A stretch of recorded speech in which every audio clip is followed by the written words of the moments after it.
क्या करोगे उसे हासिल करके जो तुम्हें हासिल ही नहीं करना चाहता। राम राम जी सारों, कैसे हैं आप सब। आई होप उम्मीद करते हो आप सब अपने घर में अच्छे होंगे। आप सब देख सकते हैं घर की हालत कितनी खराब हो रखी है। धूल मिट्टी इतनी आती है, हफ्ते में कर लो या 2 दिन में फर्क कोई नहीं पड़ता।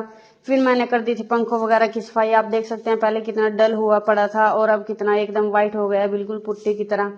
सारी साफ सफाई करने के बाद मैंने पूरे घर के जाले भी उतार दिए थे, जो कि आप सब देख सकते हैं। जाले वैसे छोटे छोटे लगते हैं क्योंकि जल्दी उतार देते हैं, जब भी लगता है हम उसे निकाल देते हैं यहाँ से। फिर मैं चली गई थी ऊपर। ऊपर जाने के बाद मैंने थोड़ा निरीक्षण किया पौधों का निरीक्षण करने के बाद मैंने लगा दी थी मशीन, जो कि आप सब देख सकते हैं। पौधे एकदम हरे हरे लहरा रहे थे क्योंकि कल बारिश हुई थी। तो आप देख सकते हैं सूरज देवता भी निकल आए थे, अपनी धीमी सीधी वो प्रकाश डाल ही रहे थे। कि फिर मैंने बोतलें वगैरह भर दी थी और ताजा पानी भरने के बाद मैंने बोतलें वगैरह भर कर फ्रिज में रख दी थी। फ्रिज में रखने के बाद अब तो ये सीजन चलता ही रहेगा, कोई कूलर में पानी डालेगा तो कोई बोतल भर कर रखेगा। जो पीते हैं वो तो भर कर रखते नहीं है, बट मुझे भर के रखनी पड़ती है। मैं तो कभी फ्रिज का पानी पीती भी नहीं हूँ। फिर मैं ऊपर चली गई थी, जो कि आप सब देख सकते हैं। ऊपर फिर मैंने अपनी दी 1-2 पिक्चर की क्लिक। न्यू कपड़े पहने और पिक्चर क्लिक ना, ऐसा तो कभी हो ही नहीं सकता।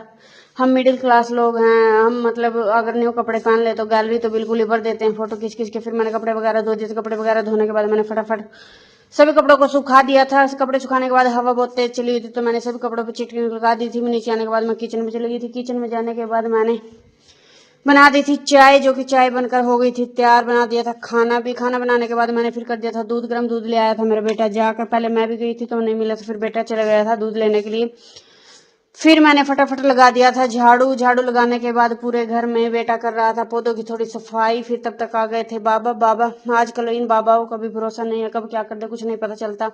बाबा आए, बाबा कहने लगे कोठी की मालकिन जरा कुछ दे दे। मैंने कहा बाबा मैं तो यहाँ झाड़ू पोछा करने आई हूँ, आप देख ही सकते हैं मैं झाड़ू पोछा कर रही हूँ, मैं तो इस घर की मालकिन नहीं हूँ। बाकी आप इन सब से ले सकते हैं अगर ये कुछ देना चाहे तो। ये सब ऐसे ही चलता रहा। तो फिर मेरे बेटा कर रहा था पौधों की सफाई, जो कि हमारे आर्टिफिशियल प्लांट हैं। बेटी लगा रही थी पोछा। पूरे घर में पोछा लगाने के बाद फिर हम चले गए थे बाल कटवाने के लिए। बाल कटवाने हम जा ही रहे थे। हम 1-2 सैलून पे गए, बट वहाँ रश काफी था। उन्होंने थोड़ा वेट करने के लिए बोला, तो हमने सोचा वेट करने के बजाय हम घर ही चले जाते हैं, 1-2 काम भी कर लेंगे घर जाकर। मैंने फटाफट सभी कपड़े उतार लिए थे, चिटकी वगैरह उतार दी थी, बास्केट भर कर मैंने बच्चों को दे दी थी। और आप देख सकते हैं सूरज भी एकदम हम पर डुलका खड़ा है कि या तो धूप से निकल जाओ या मैं तुम्हें धूप में ही काला कर दूंगा। फिर मैंने फटाफट कपड़े उतारने के बाद मैं चली गई थी बच्चों को सलून छोड़ने के लिए, क्योंकि आधा घंटा कुछ हो गया था। फिर मैं बच्चों को सलून छोड़कर आ गई थी और बोल आई थी भैया को कि इनकी कटिंग जैसे मतलब करवानी थी ऐसी बता दी थी। बाल अभी छोटे करवाने हैं बच्चों, क्योंकि गर्मी काफी हो गई है और सिर में अगर गर्मी बढ़ जाए तो बस बहुत दिक्कत आती है बच्चों को भी। फिर मैंने बना दिए थे चावल।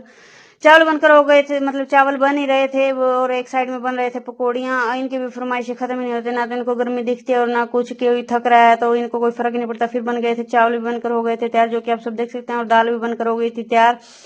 इन्होंने आकर नहा धोकर पकोड़े खाए, तो आप सब इनका रिव्यू ले ही सकते हैं। इनको तो अच्छे लगे। इनको अच्छे क्यों नहीं लगेंगे, बनाने वाले से पूछ कर देखो, उसका देख देख कर जी भर जाता है। फिर मैं लगी रही थी काम पर। फिर मैंने की कपड़ों पर प्रेस, जो कि कपड़े धुले हुए थे उनमें से जो से कपड़े प्रेस के होते हैं मैं अपना पत्र नहीं करती, क्योंकि मेरे कपड़े फॉर्मली होते हैं और मैं बिना प्रेस के ही पहनती हूँ। कभी कभार जब सूट पहनती हूँ तो भी करती हूँ, नहीं तो ऐसे ही काम चल जाता है।